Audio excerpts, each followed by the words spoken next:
bahwa yang dia makan itu hanya yang halal dan thayyiban. Seorang tokoh nasional dalam pergerakan Islam dan seterusnya sekarang sudah murtad. Sekarang terjadi. Kok bisa? Yabi'u dinahu bi'aradin minad dunya. Karena ada kesenangan dari dunia sehingga dia menjual agamanya.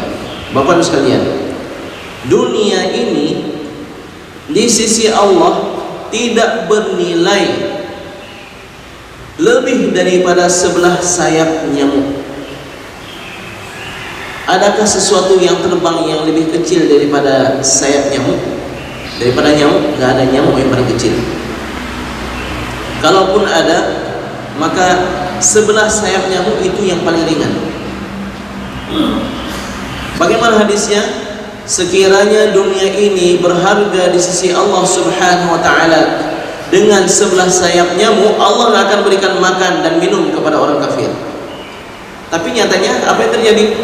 Orang kafir minum, makan, bersenang-senang, menunjukkan bahwasanya dunia ini tidak berharga sama sekali di sisi Allah Subhanahu wa taala. Buktinya apa? Kita dulu mengira kebahagiaan itu kalau kita sudah mencapai ini. Misalnya apa? Saya susah sekali hidupnya. Kalau 1 bulan dapat 1 juta aja, itu udah senang sekali saya. Lalu nggak lama Allah kabulkan hajatnya. 1 bulan dapat 1 juta. Lihat temannya dapat 1,5 juta. Ya Allah, kenapa teman lebih banyak daripada saya? Lihat ada orang yang 5 juta 1 bulan. Ya Allah, sekiranya 5 juta engkau berikan, rasanya dunia ini sudah engkau lipatkan untukku. Allah kabulkan. Dulu hanya punya Astria Grand. Ya Allah, kalau punya Supra aja udah senang kali saya. Begitu beli Supra, ada Vario rupanya. Begitu beli Vario, ada NMAX, ada apa lagi, PCX ya. Tidak pernah puas kita sekalian. Maka Rasulullah SAW menggambarkan bagaimana kerakusan kita terhadap dunia ini. Lau kana libni adama wadiyani min dhahab. Sekiranya seorang manusia memiliki 2 lembah berisi emas, itu 2 lembah berisi emas kan dia udah bisa beli apa tuh? Helikopter, pesawat, udah bisa beli pulau. Tapi apa yang terjadi? La tamanna ayyakuna lahu tsalits. Tetap dia bercita-cita sekiranya dia memiliki lembah emas yang ketiga. Enggak akan pernah puas sehingga mulut anak Adam diisi dengan tanah. Maksudnya apa? Ketika dia meninggal dunia, baru putuslah nafsu dan syahwatnya itu. Baik, baru sekalian. Namun ada orang-orang yang beruntung. Ada orang-orang yang Allah berikan hidayah, petunjuk. Dunia yang gak ada nilainya ini bisa bernilai sangat istimewa. Kenapa? Karena dia sadar dunia ini tempat beramal. Dunia ini kesempatan bagi dia. Dunia dan seluruh isinya ternyata lebih rendah daripada apa? Salat sunat qabliyah subuh. Siapa yang paling kaya? Karena ada dibuat di share di berbagai media. Yang paling kaya, urutan nomor 10 yang paling kaya. Nomor 10 yang memiliki sekian triliun dolar. Lalu di atasnya yang memiliki sekian triliun dolar. Sampai nomor 2. Di situ masuk Bill Gates, masuk kasih siapa? Nomor 1 yang paling kaya siapa?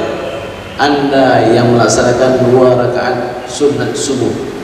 Karena rakaat al-fajri, 2 rakaat subuh lebih berharga di sisi Allah Subhanahu wa taala daripada dunia dan seluruh isinya. Benar Bapak sekalian? Benar. Sekarang kita ingin buktikan bahwasanya dunia ini enggak ada apa-apanya. Kita akan buktikan. Bapak sekalian, Bapak diberikan uang 1 miliar, tapi ganti ruginya sebelah kaki Bapak diambil. Ada yang mau? Ada yang mau enggak? Yang Bapak yang 1 miliar, tapi sebelah kaki penojok. Oke, baik.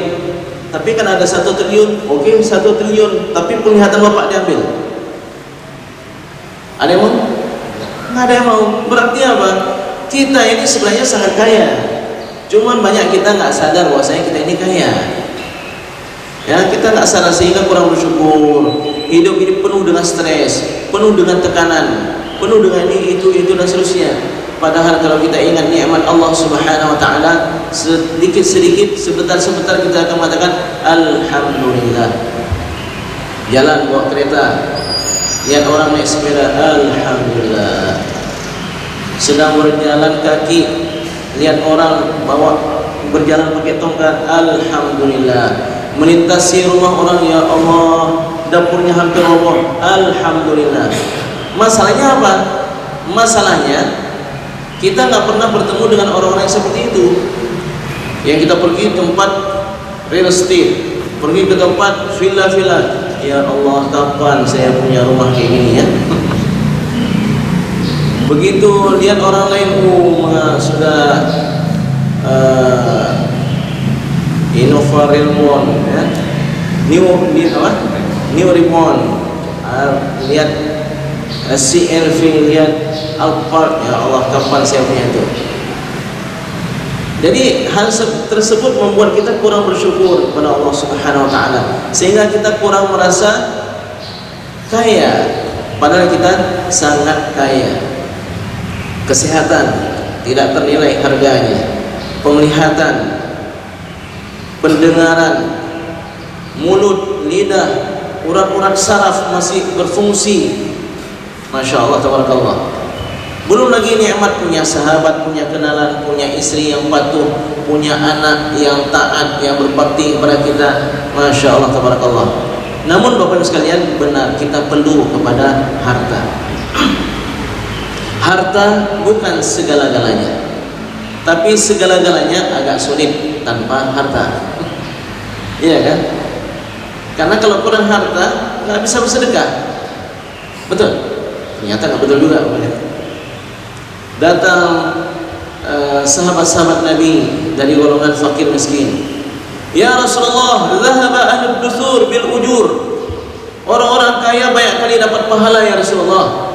Mereka bersedekah, kami nggak bisa bersedekah.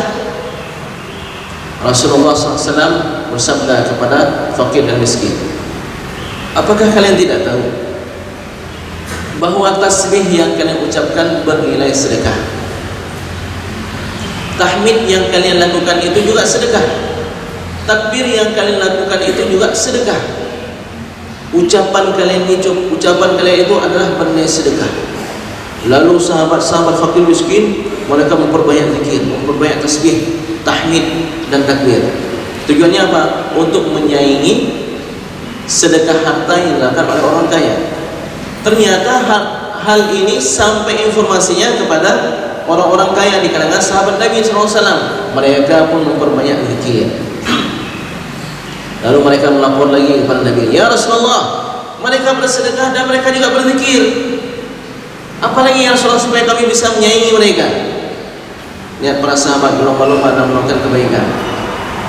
Waktu itu Rasulullah SAW tersenyum dan beliau bersabda, itu adalah kelebihan yang diberikan oleh Allah kepada siapapun yang Allah kehendaki. Jadi maksudnya apa? Ya, kalau memang kalian sudah kenal, boleh buat. Rahasia yang saya berikan kepada kalian upaya diketahui juga oleh mereka, yaitu mereka salat, mereka berzikir, mereka berselawat dan seterusnya. Sedang hadirin-hadirat Bapak sekalian yang dimuliakan oleh Allah Subhanahu wa taala, jadi dengan ilmu dan niat, kebiasaan yang duniawi pun bisa bernilai ukhrawi. Makan minum, kebiasaan itu perkara dunia. Lihat bajunya dunianya.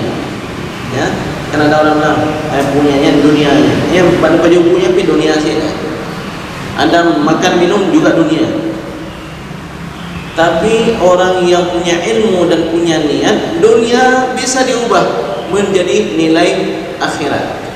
Ya Allah, saya makan dan minum ini supaya saya kuat beribadah, supaya saya kuat dalam menjalankan amanah-Mu sebagai khalifah Allah, sebagai khalifah-Mu di atas muka bumi ini. Duduk di masjid biasa saja kebiasaan, tapi ketika duduk dia pasang niat, nawaitu al-i'tikafa fi hadzal masjid sunnatan lillahi ta'ala. Saya berniat i'tikaf di masjid ini.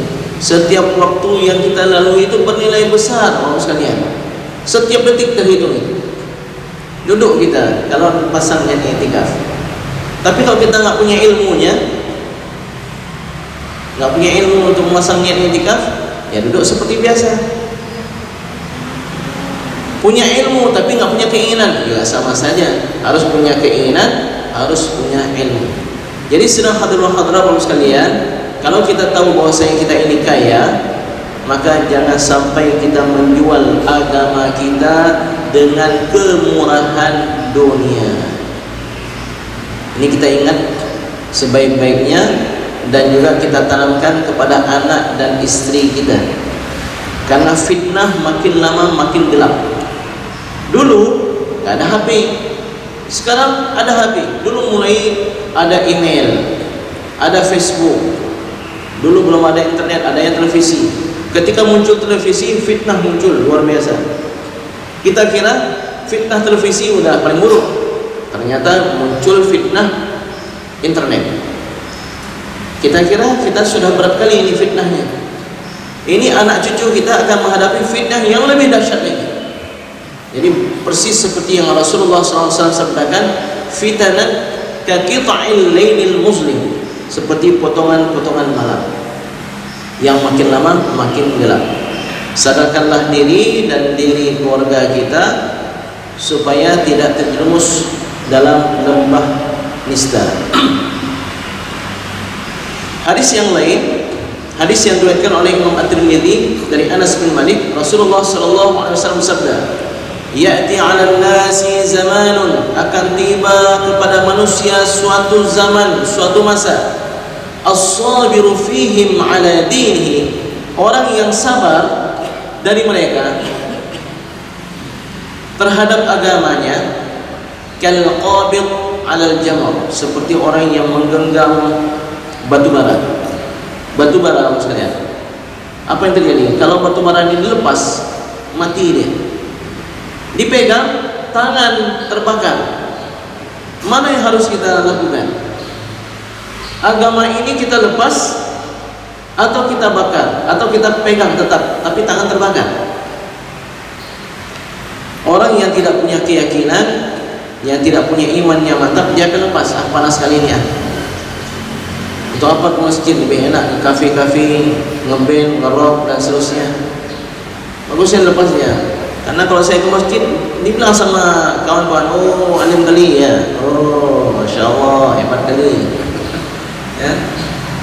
Jadi kalau dipegang terbakar, dilepas padam. Apa yang harus kita lakukan? Dilema. Tapi yang paling bisa menyelamatkan adalah dipegang, walaupun dia panas. Beginilah kondisi kita hidup di akhir zaman. Sidang hadirin hadirat Bapak sekalian yang dimuliakan oleh Allah Subhanahu wa taala. Kalau kita cermati fitnah yang ada di hadapan kita terbagi kepada dua. Yang pertama fitnah syahwat. Yang kedua fitnah syubhat. Apa itu syahwat? Syahwat itu keinginan memperturutkan hawa nafsu. Apakah dia itu berupa harta, berupa wanita, atau berupa tahta? Tiga ta itu. Ya, ithnani la yushba'an. Ada dua perkara yang manusia nggak pernah kenyang. Ada dua perkara yang manusia nggak pernah kenyang, baru saja. Apa tuh dua perkara itu? Yang pertama, yang nggak akan pernah kenyang. Kalau kita bilang tahta, nggak, tahta itu akan kenyang. Ustadz dia dari kecil pengen jadi camat, belum kenyang lagi Ustaz. Oke, setelah camat bagaimana? Belum kenyang lagi, pengen jadi wali kota atau bupati. Udah kenyang dia, belum lagi Ustaz, dia pengen jadi gubernur. Oke, setelah gubernur udah kenyang, belum, pengen jadi presiden. Kalau udah presiden mau apa lagi? Itu udah puncak tahta. Jadi yang namanya tahta ada kesudahannya, ada kekenyangannya. Wanita Ada juga kenyangnya, nggak cukup dia satu Ustaz, dua, kasih dua, nggak cukup, pengen empat, nggak cukup juga empat, berapa? 10, tapi udah haram nih, udah 40 istrinya, misalnya kan. Bapak sekalian, tetap ada kesudahannya, ada ujungnya. Yang manusia tidak pernah kenyang dua. Yang pertama harta, itu sudah kita jelaskan tadi, nggak akan pernah kenyang. Ya. Yang kedua apa? Yang kedua ilmu. Manusia juga nggak pernah kenyang. Berarti Ustaz satu positif, satu negatif? Enggak. Dua-dua bisa bernilai positif dan dua-dua bisa bernilai negatif. Punya harta, dia rajin bersedekah, rajin dia manfaatkan untuk kebaikan kaum muslimin, hartanya positif. Hartanya digunakan untuk menghambur-hamburkan kemewahan, untuk kesenangan, membantu ahli maksiat, membantu kemungkaran, negatif. Ilmu begitu juga. Kalau ilmunya digunakan untuk memperbaiki dirinya, memperbaiki amalannya, mengajak manusia juga untuk melakukan kebaikan, berarti ilmunya positif. Tapi ada juga ilmu yang digunakan untuk dia dekat dengan unsur pimpinan, dengan unsur yang memiliki jabatan, untuk orang yang memiliki harta. Ilmunya bukan untuk semakin dia takut kepada Allah, tapi semakin cinta terhadap dunia, berarti ilmunya itu negatif.